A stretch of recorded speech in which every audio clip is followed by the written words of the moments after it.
पाहिजे, कारण त्यांना आरक्षण दिलं त्यावेळेस आम्ही कोणचा विरोध केला. मग आज आम्हाला मिळतंय, तुम्ही काय विरोध करता? म्हणजे ही नीच मानसिकता मराठ्यांविषयी, किती मराठ्यांना ही शत्रू मानतात, किती दुश्मन मानतात, हे उघडं पडलेलं आहे. आणि त्याच्यामुळेच माझा समाज पूर्ण ताकदीनं जागा झालेला आहे की हे लोक ना, आत्तापर्यंत आपण यांना मतदान केले, मोठं केलं, यांना आरक्षणही दिलं, त्यावेळेसही आपण विरोध केला नाही. यांना काय काय मिळतंय आपण कधी विचारलं पण नाही.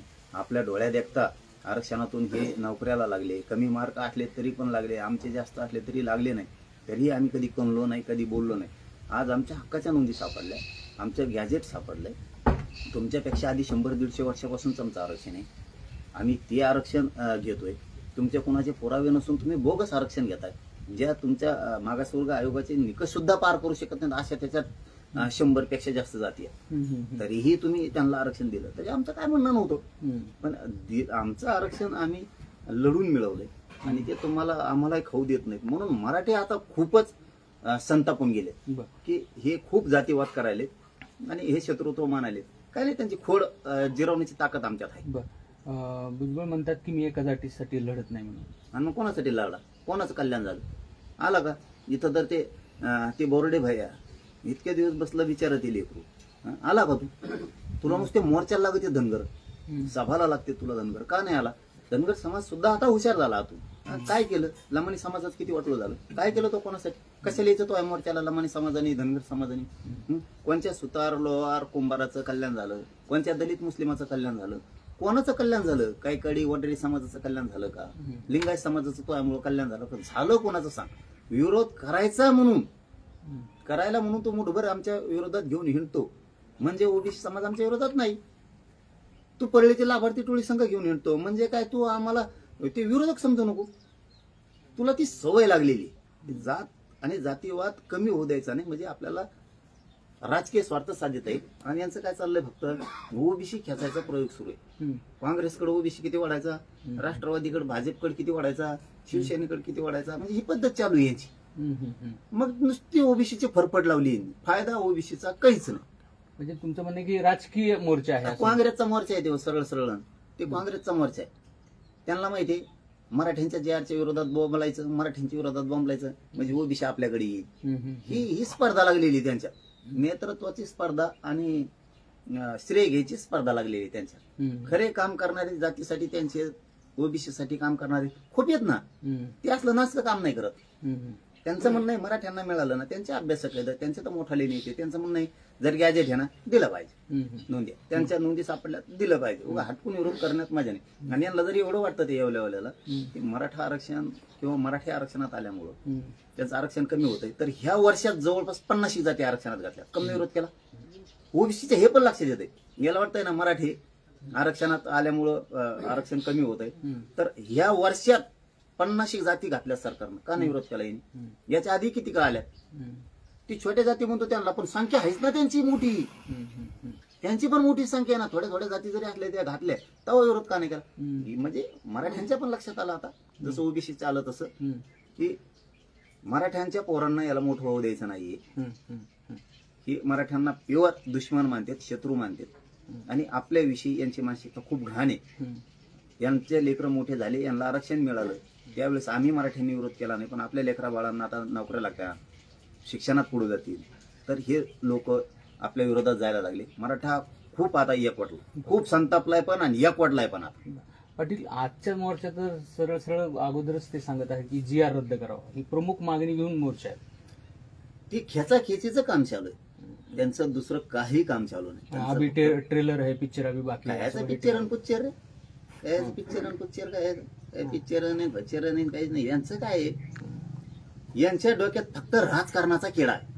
मग वापर कोणाचा करायचा, तो ओबीसीचा. आता मराठ्याला विरोध केल्यामुळे मराठी आता यांच्या बाजून जाऊ शकत नाहीत. मग आता ओबीसीचा स्पर्धा लागली. आपल्या पक्षात किती, आपल्याकडे किती, कारण त्यांच्यात ओबीसीचे नेते लय मोठे. मग काय करायचं, मग हे म्हणतं माझ्याकडे, ते म्हणतं माझ्याकडे. ही इकडे एक सभा घेते, ते तिकडे एक सभा घेते, ही इकडे एक बैठक घेते. आणि ओबीसीचं लक्षात आलं की हे आपलं नुसतंच वापर करायला लागलेत, नुसतेच पळायला लागलेत, दमायला लागलेत ओबीसीला. मराठ्याच्या नोंदी सापडल्या सामान्य ओबीसीला आणि तज्ञाच्या लक्षात आले, मराठ्यांचं जर गॅजेट आहे, मराठ्याचं जर नोंदी आहे, मराठा आरक्षणात जाणारच आहे, किती विरोध केला तरी. त्यामुळे पळून उपयोग नाही यांच्या मोर्चात, असं ओबीसींना वाटतं आणि ते होणार आहे. आमच्या आरक्षणाला विरोध करणाऱ्यांना पाडा म्हणजे ओबीसी नेत्यांना असं तुम्ही म्हटलात. त्याला प्रत्युत्तर देत लक्ष्मण हाके म्हणले की आम्ही बी आमच्या आरक्षणाला जो हे करेल त्रास देईल किंवा आरक्षणाला विरोध करण्याचा प्रयत्न करेल त्याला आम्ही पाडू. तो या आधी मी म्हणलोय धनगराला आरक्षण दे म्हणा पाडीतो काय पाडीतो कोणाला माहित जाऊ तिकडे त्याच्यावर बोलत नाही मी पण आम्ही आधीच म्हणलो ठीक आहे तुमचा कॅमेरा म्हणजे साक्षीदार चौंडीत जाऊन म्हणलो ते बी आमचा ज्वलंत मुद्दा आहे मराठा आरक्षणाचा एकदा आमचा मार्ग लागू द्या धनगराला मुसलमानाला आरक्षण कसे देत नाहीत बघतो आणि आज त्या शब्दावर ठाम आहे मी आज पण आणि कधी पण राहणार आहे ते काय बरळतंय त्याला काय माहिती म्हणा आम्ही तुम्हाला पाठिंबा देणाऱ्याला घरी बसवून असं थोडक्यात म्हणणं होतं. तुम्हाला पाठिंबा जे देतील त्यांना त्याला द्यावं घरी सोडून बसवून. त्याला द्या सोडून. बरं आता असं आहे की काल जेव्हा विखे पाटील तुम्हाला भेटल्यानंतर ते माध्यमांशी बोलताना म्हटले की 94च्या GR मध्ये पवारांनी जी तात्कालिक चूक केली त्याच्यामुळे मराठा समाजाची हेळसांड झाली. तुम्ही एकदा म्हणला होता की समाजाचं वाटोळ आहे. दोघांचं तुम्हाला आधी एक सांगतोय मी की तुम्ही मग म्हणले की तेव्हा मला पाडी लोक ते ना परळीच्या टोळीच्या आरे गेले आणि ते आहारी गेल्यामुळं धनगरांचं वाटोळ व्हायला लागलं. इतका आहारी समाजाचं वाटोळ करून माणसाने कधीच जाऊ नये. इतकं जर समाजासाठी लढले असतं आतापर्यंत धनगरांना आरक्षण सुद्धा मिळालं असतं आतापर्यंत मिळालं पण असतं. पण आता काय असतं नाद लागलेला असतो आणि ते चक्रव्यूह इतकं डेंजर आहे परळीचं टोळीचं त्या चक्रव्यूहातून याला काय बाहेर निघताय ना आता कारण ते चक्रव्यूहातून बाहेर निघलं ते ढिशक्याव करते जण. मी आता तेच बोललो तुम्हाला की काल विखे पाटलांनी ज्या पद्धतीने शरद पवारांवरती टीका केली त्याला धरूनच तुम्ही मागे एकदा बोललेला होता. नेमकं 94 काय झालं आणि त्याचा किती समाजाला हानी झाली असं तुम्हाला वाटतं? हे बघा मी जाहीर सांगतो कालच सांगितलं मी भेट नाही कोणाला बोलायला कोण काय मला घेणं देणं नसतं ते विरोधी असू नये तर सत्ताधारी असू. आधी त्यांचा माणूस का बोलला की देशमुख खचमुख कोण आहे देऊ त्याचा बोलायचा काय संबंध होता का? आम्ही कधी शरद पवार साहेबावरती बोललो का? आम्हाला माहिती जे व्हायचं ते झालेलं आहे आता. जे 94ला व्हायचं ते झालंय जे देवारा व्हायचं ते झालेलं आहे आता. आपल्याला आता लढून मिळवू नये मागचं उकरीत बसवा तर पुढचं जात आहे त्याच्यामुळे मागचं काय करत बसायचं तर आपण पुढे लढून मिळू. त्याला बोलायची काय गरज होती का? मराठ्याला आरक्षणच द्यायचं नाही कुणबीतूनच द्यायचं नाही आम्ही आहोत करून तेव्हाच करून म्हणजे ह्या असल्या लोकांमुळे देशमुखां फेसमुखांमुळं यांचं काय यांच्यामुळं त्यांच्या नेत्याला डाग लागतो. आणि तुम्ही बोललात हे बघा बोललं म्हणजे मी फरक सांगितलाय फक्त मी काय फरक सांगितला फक्त ओबीसींना पवार साहेबांनी आरक्षण दिलं 16% ते आमचं आरक्षण दिलं. आता ते तवाचं झालं गेला विषय पण दिलंय ना त्या लोकांनी तर यांच्याकडून राहावं ना.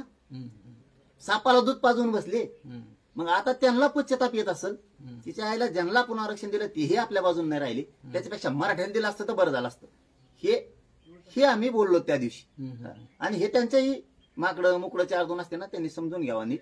लय वचवच वळवळ करू नये नाही तो माझ्याजवळ एवढा पुठ्ठा आहे मग तुमचा टंबळच वाजीन तोंड बाहेर काढा सुद्धा जागा नाही ठेवणार. मी काय बोललो ते सगळे बाईट आधी बघावं माझा म्हणण्याचा उद्देश काय हे समजून घ्यावं आणि मग बाकीचे वळवळी करावं. नाही तर कुणी विरोधात केला आणि टीकाच केली की टीका नाही केली विरोध नाही केला फक्त फरक सांगितला आणि त्याचाही त्यांना पश्चाताप येत असेल. आता ते देशमुखला भाजपमध्ये जायचं असेल त्याच्यामुळे ते लागलं बोलायला. पवारांना पश्चाताप झाला असेल का असं वाटतंय म्हणूनच बोललो ना मी का नसेल व्हावा. जर इतका उंच प्रतीचा नेता आणि आपल्या हातून आपण असं गोरगरीब ओबीसीसाठी काम केलंय आणि तीच ओबीसी समाजात आपल्या बाजून राहिला नाही ज्यांना आयुष्याची भाकर दिली भाकर म्हणतात त्याला आयुष्याची भाकर दिली ते सोबत नाही राहिले त्याच्यापेक्षा आपल्या जातीसाठी जर आपण थोडंफार केलं असतं आरक्षण दिलं असतं तर बरं झालं असतं. हे पश्चाताप 100% येत असत. बोलून नाही दाखवायला पाहिजे काय फरक पडला की मी त्यांनाही दिलं तुम्हालाही द्यायला पाहिजे होतं भाऊ. आम्ही तर लढून मिळणारच आमचा जे देव व्हायचा ते झालेलाच. त्याचे तुम्ही गैरअर्थ जर काढणार असाल ना पण त्यांनी माफी मागायला पाहिजे होते का पश्चाताप? तुम्ही तर कोणकडे घुसायला लागले हो. बरं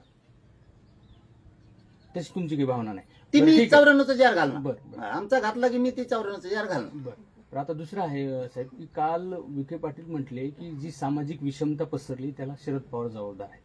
या वाक्याशी आपण त्यांचा काय संबंध ते त्यांचे राजकीय स्टेटमेंट त्यांचं उत्तर आपण का द्यायचं. मी माझी भूमिका क्लिअर सांगितली. बरोबर. माझ्यासाठी आरक्षण महत्वाचं आहे, राजकारण महत्वाचं नाही. मग ते महाविकास आघाडी असू नये तर महायुती असू, चुकला की मी कोणाला सोडित नाही. म्हणून त्यांच्याही नेत्याला मी सांगितलं, माझा म्हणण्याचा उद्देश त्या दिवसा काय होता हे त्यांच्या त्या राष्ट्रवादीच्या सगळ्या नेत्यांनी बघायचं आणि मग बोलायचं. मोगम जर का वचवच सुरू केली ना तर असं फायलावर घेईन मग. त्यामुळं आपल्या नादी लागायचं नाही, कारण आपण तुमचा माणूस आधी बोलला, मी आधी कोणालाच बोलत नाही. त्या दिवशी मला बोलायचं काय गरज होती? त्याच्यामुळे तुम्ही बोला.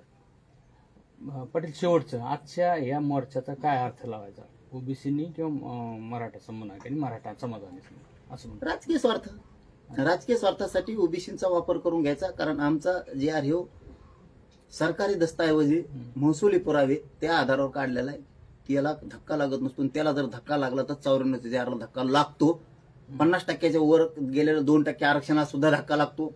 काही जाती अशा घातल्यात की त्या बसतच नाही, त्या 70-72 जाती अशा आहेत की बस निकषातच बसत नाहीत मागासवर्ग आयोगाच्या, तरी पण ओबीसी आरक्षणात घातल्यात हे पुरे बाहेर पडते. एकूणच आजचा जो नागपूरमध्ये मोर्चा आहे तो सर्वार्थाने राजकीय आहे आणि अर्थात तो काँग्रेसचा आहे असा देखील आरोप मनोज जरांगे पाटील यांनी केला आहे. रवी मुंडे, एबीपी माझा. तुमच्याच पत्रकारांनी